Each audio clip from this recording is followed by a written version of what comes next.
white evangelicals and Donald Trump. Over the past 2 years, I've seen a myriad of stories seeking to analyze and explain evangelical support for Trump. And I would just say that most of this analysis, I believe, is wrong, because what it seeks to analyze is Donald Trump kind of as an isolated individual and Donald Trump as just as an immoral man. Now, hopefully no Christian would defend him as being a righteous man in any way, shape, or form. But if we're going to analyze Donald Trump, we have to put him in the context of the 2016 election. We got to put him in the context of Hillary Clinton, and I think even more importantly, the worldview of the American left, that I would say is dead set against the evangelical view. And in many ways, Donald Trump's maybe broader narrative, not necessarily his morality, but the narrative that he'd be pushing is not dead set against the evangelical view. Now, when I'm speaking of the American left, I kind of think four things actually are kind of important to their worldview. One, I think, is kind of a form of monism, and everything kind of flows out of this. By monism, I just mean kind of that everything's really one. So if you were to listen to John Lennon's Imagine, I feel like that many people on the American left hear that and think, yeah, it's a pretty good, that's a pretty good worldview. That's a pretty good way for us to go. And so kind of like, yeah, just that all of reality is kind of one. And set in contrast to that, Christianity believes that there's a creator who's absolutely over his creation and separate against it. And then he's created the world, and in creating the world, he's actually embedded hierarchies into the nature of reality. And the left, holding to their monism, is radically egalitarian in their view of things. So any distinction that we'd want to make between nations, any distinction we'd want to make between men and women, any distinctions we'd want to make on sex acts, they would say, well, those things are sexist and homophobic, perhaps nationalistic or racist, or something along those lines. And so the left is monistic, they're egalitarian, they're also usually end up appealing to an abstract kind of humanity. They kind of have an abstract humanism, and so we kind of move to this bigger abstraction of humanity, and that's what they often appeal to, opposed to particulars in time and space, and that distinction, because if you deal with real men and women in time and space, you have to deal with distinctions, and so they'd rather just deal with a broad abstraction of humanity. And kind of tied into that is almost like a secular post-millennialism or just the progressivism. So if you think of Barack Obama referring to people being on the wrong side of history, who are those people on the wrong side of history? Well, it'd be conservative evangelicals who say, nope, here's what proper sex is, here's what a proper marriage is. Those people, according to Obama, are on the wrong side of history. So this idea of progress is kind of an important commitment. Anybody who's seen as regressive needs to be done away with or set aside. They can't be taken seriously. And in many ways, for the left, obviously Donald Trump represents the overturning of all those things. Now, I don't think Donald Trump represents a Christian view of those things, but he's not embedded in those philosophies in the same way they are, and so he's regressive. And if you think it's about Donald Trump, if he gets impeached in any way, wait until Pence becomes president, and you'll see that has nothing to do with his immorality, and the morality of Pence will be attacked. And kind of just to kind of get I think maybe an idea of a week in 2016 where this really just became more and more evident for me. I was preaching at Colorado State University, I believe it was September 9th, and a young man comes out and he accuses me of preaching Christian supremacy. So I'm standing there with a group of students, and I'm accused of Christian supremacy, and he defines that as white male heteronormativity, and he's a black homosexual. And so in that accusation of Christian supremacy, white, clearly I'm a racist; male, I'm a sexist and misogynist; and then heteronormativity, clearly I'm a homophobe. So heteronormativity is just saying that heterosexuality is normative sex. And I responded to him that I'm definitely a Christian supremacist. As a Christian, I believe that Jesus has all authority over heaven and earth. Even the Great Commission is all authority is mine, go and make disciples of all nations. And so as a Christian, we're seeking to make disciples of all nations. And so because of all nations, I don't think it has anything to do with being male or being white. It's of all nations. I don't think it has anything to do with being male, because I think it's of male and female. It does have something to do with being straight, I believe, because the nature of teaching them to observe all things I've commanded you would include straight sex. So I gladly pleaded guilty to Christian supremacy, but I don't think it has anything to do with being racist, sexist, or even homophobic. It's not like I fear homosexuals in any way, shape, or form. And I said, I'm willing to accept all those charges as long as you're willing to admit you're preaching your secular supremacy, which is black and not androgynous, homonormativity. And he just goes, well, I guess so. And so here was his claim, Christian supremacy, and he wanted to throw in racist, sexist, homophobe. And then that weekend, we were blessed with this. To just be grossly generalistic, you could put half of Trump's supporters into what I call the basket of deplorables. Right? The racist, sexist, homophobic, xenophobic, Islamophobic, you name it. So there's Hillary with a crowd of cheering people as she refers to half of Donald Trump supporters as being a basket of deplorables. They're racist, they're sexist, they're Islamophobes, they're homophobes, they're xenophobes, and they're just governed by phobias. There's no actual reason to anything that they do, just have these irrational fears that kind of govern their thinking, and they're just a basket of deplorables. And so that happened, I believe, the weekend of September 10th. I believe it was on September 10th. And then that following week of 2016, our federal government came out with a report on peaceful coexistence. And in that report, the chairman referred to religious liberty and religious freedom will serve as nothing more than hypocrisy, in so much as they're basically code words for Christian supremacy, which is racist, sexist, Islamophobic, homophobic, xenophobic, and the like. And so if you just take that week where I'm accused of Christian supremacy, then a basket, and that's tied in, you can't separate that from Hillary's basket of deplorables comment, nor can you separate that from our federal government's report on peaceful coexistence. You begin to realize that there's a narrative that the left is selling, that there's a narrative that the left is pushing. And as Bob Dylan says, you don't need a weatherman to know which way the wind blows. So I think it's kind of in that context that an analysis of evangelicals and their support of Donald Trump needs to be seen. And that's why I think this interview with Matt Chandler is pretty important. Now, I think ultimately this interview with Matt, and perhaps the whole series, I haven't seen the bigger story that it's a part of, is actually an apologetic for the Democrats. It's actually a left-wing apologetic. And I think what they're seeking to do is get somebody like a Matt Chandler who has some respect in the evangelical community and get him to kind of pave the way for the left-wing narrative. And I think that everything that Matt says in this interview actually very much serves Hillary's narrative, very much serves the chairman's narrative regarding religious freedom, religious liberty, at least in the way he presented it. Perhaps it's heavily edited and those sorts of things. But in this first clip we want to look at, he seeks to answer the question, how is it that evangelicals supported them and what do they like about them? And I think how did it happen? How did the evangelicals support him? Hillary Clinton, the Democrats, and the leftist narrative. What do they like about him? I would say probably one of the main things most people I've spoken to, what they like about him, is that he's willing to throw punches. And so later in the interview, we'll see the clip where Matt refers to the de-churched finding oftentimes that the church is cowards. And that's what many people have seen our pastors, our politicians, anybody who's broadly conservative be in the face of being pushed back, is that they become cowards. And Trump always doubles down. Every time someone pushes back on him, he doubles down. And I think there are plenty of places where his behavior is cowardly. But when it comes to pushing back on a narrative, I would say he's not cowardly at that point. I would say that's one of the... So how did it happen, and what do they like about him? After that, there's a lot that's up for grabs about his moral life and everything else, but here's what Matt has to say. So this is what I want to ask you. To me, evangelicals prioritize morality, being Christ-like, and yet they played a huge part in getting him elected. Yeah. How did that happen? What did they like about him? I think people are frightened. I think they're frightened at the speed at which things are changing culturally. Yeah. And so I think they begin to grasp for something that might help.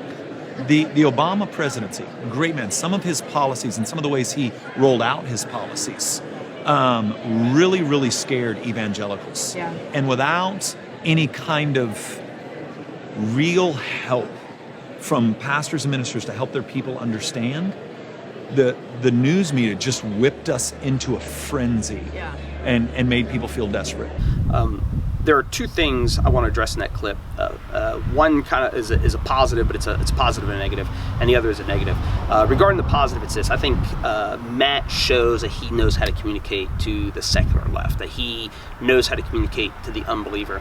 But within that, in his ability to communicate to them, I think there's also a sense in which not only does he understand their language and understand how to communicate to them, there's also an element, I believe, where he shows that he's internalized the narrative of the left, that anybody who disagrees with them are just frightened. Because if you listen to them, they're frightened, they're scared, whipped up into a frenzy, they're grasping for something, and so they look around and there's Donald Trump and they grasp for him. And that kind of fits the narrative of the young man who I'm a Christian supremacist, I'm a racist, sexist, homophobe, Hillary's basket of deplorables. The commissioner's report on peaceful coexistence regarding religious liberty and religious freedom serve nothing more than these various phobias. And so by using all of that language and answering to the basic question of why would they support Donald Trump, he shows he's internalized their narrative, not only from a way to communicate to them, but I believe in a way that shows that he's actually agrees with them and believes, yes, these are who these people in Christ are. And that's where the negative also comes from. I would say of all the Christians I've talked to who have voted for Donald Trump, now, depending on how you mean fear, you have the fear that I think when the left refers to the right as being homophobes or Islamophobes or xenophobes or whatever it is, they want to chalk it up to an irrational, frightened fear and phobia. Nothing rooted in, we just have these differences and I think this is wrong. So for example, when I say Islam is wrong, I'm often told by the left and by Muslims, well, you're Islamophobe. And I don't fear any Muslims, I don't fear Islam. Now within that, there's a sense in which I would fear tomorrow Sharia law being foisted onto the United States. I would not enjoy Sharia law being so if I voted against somebody who wanted Sharia law in the United States, is it because I'm frightened or is it because I'm scared? Well, maybe, but within that, I also believe that there's a normative role for the state, and it's not to implement Sharia law. And so I think he grossly misrepresents his brothers and sisters in Christ. And even in this part of the interview, I think he even he still goes to a place where what he's doing. And I think it's kind of the psychology of many Christians today of we're the mediator, we're the ones who'll take the scorn for our brothers in Christ. And so in this next clip, as he talks about the de-churched, I think he brushes on that. What are the challenges today in keeping young people engaged here? My experience with the de-churched, that's what I would call them, those who grew up in church and have left, is that it's a sense of hypocrisy that they picked up on, a kind of cowardice among the church to address things that are serious and significant pains of our day. So whether that be domestic violence, what the church has been just painfully quiet on, or even things like racial reconciliation, which, man, you step into those spaces, you're going to draw a lot of flack from the evangelical world. Pause it right there because first of all, I don't know a single evangelical church that wouldn't touch domestic violence, that would be afraid to preach against it. I don't know what Matt's experience is in Texas or in his church, but I don't know a church to be afraid to touch that. Secondly, regarding racial reconciliation, if you do step in that space, you are going to get pushed back because we all disagree on what that practically looks like. So, for example, growing up, if you didn't claim to be colorblind, you're a racist. Nowadays, if you claim to be colorblind, you're a racist. And so there's so many social dynamics now going on in the discussion of what is racism, what is racial reconciliation, how does this stuff play out, that yes, you do get a lot of pushback in that space. And even if you are have the opposite side of Matt's position, you get a lot of pushback. And so even Matt himself references them as fools, those who to some extent disagree with him, and even makes a reference to those who would have a black guy around them that would agree with them, because that black guy might just be trying to appease white people. So yes, if you step in that space and you disagree with Matt, you're going to get pushback. So it's not a one-way street here that you're going to get pushback. But now listen to how he addresses homosexuality. But I think especially around topics like homosexuality, and we're quick to say it's a sin, and you may understand, which I'm not going to disagree that I would think from the scriptures that's not what ultimately God intends, but to pretend like that we're not talking about human beings with souls who sometimes are deeply conflicted is just a great error. And to be right the wrong way is to be wrong. I think it's a little bit funny that he thinks people are being de-churched because of cowardice, and then he has an opportunity to talk about homosexuality and talk about it being sinful. And he just says it's not what God has ultimately intended. Now, could you imagine if I'm doing an interview with Vice and I'm talking about domestic violence, I say, well, I don't think it's ultimately what God intends. Everybody would be aghast. Now, if I'm referring about racism, I say, well, racism is not ultimately what... I agree, it's a sin in the scriptures you may not understand, and you talk kind of quick over it like Matt did, and I come to the conclusion that it's not ultimately what God intends. Most people would be aghast. Even those who disagree with him regarding how we address racial reconciliation, if I was asked point blank if racism is a sin, and I said it's not ultimately what God intends, and I understand the arguments around it, but to treat them as if people who aren't have souls. But remember, at MLK 50, Matt refers to people as fools, which I assume are people who he concludes are racist. So do these fools not have souls? And so when it comes to his rhetoric here, and what I think the basic narrative that I'm trying to lay out from beginning to end is that Matt shows himself to have adopted the narrative of the left and had to have adopted a narrative that is contrary to Christianity. And now I'm going to play a clip from about 30 years ago, and this is Pastor Doug Wilson, who's a pastor in northern Idaho, and he's on a public access debate television show, and they're discussing the Equal Rights Amendment. And the gentleman that he's discussing it with is advocating the feminist or the egalitarian view that men and women are basically equals in the sense of being interchangeable. And listen to his illustration of what common sense tells us is not going to happen. In other words, when we had the amendment to the Constitution that gave women the right to vote, everybody knew, voting for and against, what right we were specifically talking about. Now, I have no idea what some bizarre federal judge is going to do with the ERA. Is he going to ban father-son banquets for the Boy Scouts? What is he going to do with it?